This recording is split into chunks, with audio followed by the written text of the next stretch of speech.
Mike Huckabee is doing a town hall meeting in Iowa, and he's going to run into the wrong dude. This guy's name is Rod Weber, and he knows his Bible. Now, he's going to challenge Mike Huckabee on the Bible. Remember, Mike Huckabee, former evangelical pastor, so he should know a thing or two about Bible. And Rod's going to ask him, wait a minute, what exactly does it say in there? Let's have a conversation about it. About three different points here. I think it was Proverbs 22:9. He who is bountiful of the eye, he gives food and bread to the poor, which goes against the conservative ideology of entitlement. Second one is Revelation 11:18, destroy the destroyers of the earth, which goes against the anti-environmental stand that conservatives often take. And finally is thou shalt not kill, which kind of gets in the way of the being at war all the time thing. It also gets in the way of the death penalty that Mike Huckabee is proud to have used and exercised multiple times as governor of Arkansas. Those are all incredibly fair questions to a Republican who runs usually against the exact text of the New Testament.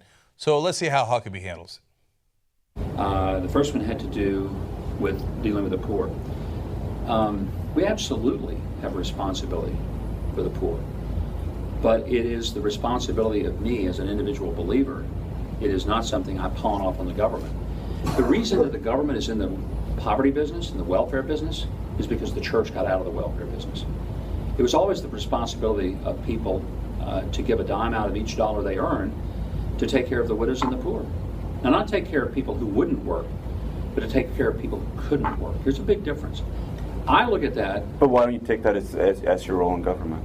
Do what now? I mean, why, as in government, why don't you decide to take that on? Why wouldn't the government do it? Well, it seems that that's not the stance. Well, if government is God, if government is your God, then that makes perfect sense. And to a lot of people, government is their God. But me, God is not my government. I mean, government is not my God. But then why does it get brought into things like the abortion debate and et cetera? Why is it what? No? Yeah, get into the abortion debate and things like gay marriage. Well, abortion has to do only with the fact that we want to protect people who are innocent, the same way we want to protect the widow. Well, let me ask you. I would agree with you. Okay, I know, but I'm asking, do you think there's any such thing as a life that doesn't have value? Okay, so let's hash out what just happened there. Really good questions by Rod. He's like, okay, why don't you help the poor? Oh, yeah, well, you see, I was going to do it through the church, you see. So that's why I don't want the government to do it. But you're not going to be in charge of the church. You're running for president of the United States. You'd be in charge of the government, right? Yeah, I'm not going to do jack shit for the poor. I don't care what the Bible says. I mean, oh, yeah, theoretically, sure, the church should do it. Yeah, I guess. I'm going to call them bums. I'm going to call them welfare queens in my job in the government. But anyway, I hope somebody else picks up the tab. But wait, now you're saying because God shouldn't get involved in the government, but you want God involved in the government on abortion. You want to say, okay, God says that it's a life, so we got to protect it. Now all of a sudden you want God and church and state to get mixed up. Well, no, I'm just trying to protect the innocent life. But wait a minute, you think it's innocent life, and you think that because of what you think your God told you. So do you want your God involved in government or don't you? Now, I'm being more aggressive than Rod was, but he did a great job of asking exactly the right questions. And Huckabee's answer is generally verbal diarrhea. Let's have more of that. And also, I grow the beard because it's a sin to shave. You know, you shave, and this is what the Bible says. Yeah, I don't remember that. Leviticus, there's more passages about shaving being a sin than there is about homosexuality. Okay, I think there were three things you wanted to ask me about. One was the. I like that. Wait. You threw me for a loop there. Let's just go back to the beginning, right?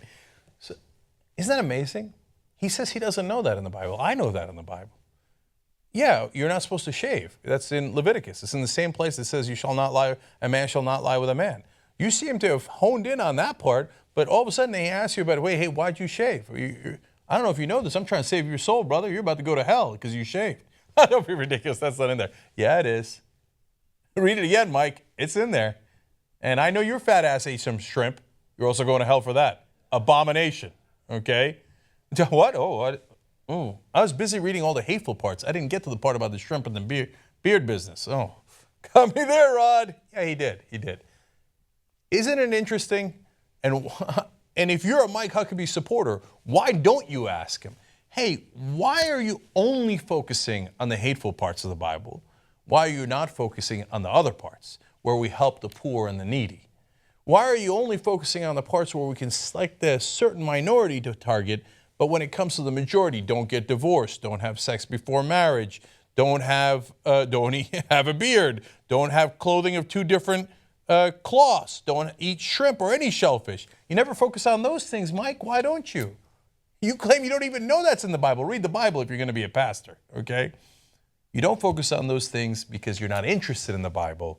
You're just interested in using hate, and you use the Bible as a tool to propagate that hate. That's what you're about, Mike Huckabee. And that guy right there in Iowa proved it perfectly.